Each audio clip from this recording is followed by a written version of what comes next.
I'd just like to speak on the SOPs that have been put forward.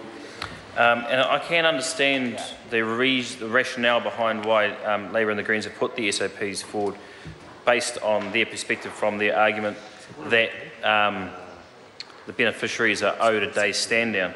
That's obviously not what New Zealand First believes. But the theory of the SOP I can understand, just not the execution or the justification. So a couple of justifications for the SOPs from Labour is that it won't cost much because there won't be many people who will apply. The majority won't apply.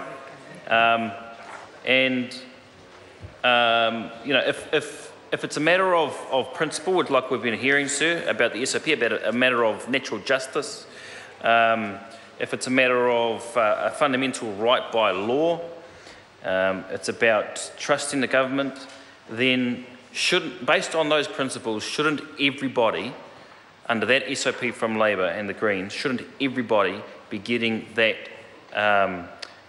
day's stand down extra and shouldn't have to apply for it? Shouldn't they automatically be getting that? And if we've been talking about, the Minister says that on average at the moment there's $105 per payout, and we're talking about 2.7 million benefits that have been paid. Of course, not all of them will be eligible, but if we take even half of that, even a good chunk of that, where would that money be better spent than retrospectively thinking that a beneficiary should be owed the extra day when in fact the intent of the bill was fulfilled in the first instance?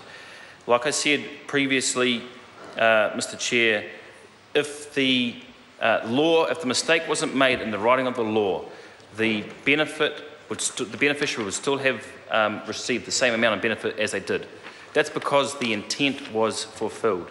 And the SOPs, both of them from the Labour and from the Greens, New Zealand First cannot support, because fundamentally that will be going against and contrary to what we are agreeing with this bill and why we're standing and supporting the bill, because we believe that the intent of the bill was fulfilled and that there is no money owing to the beneficiaries.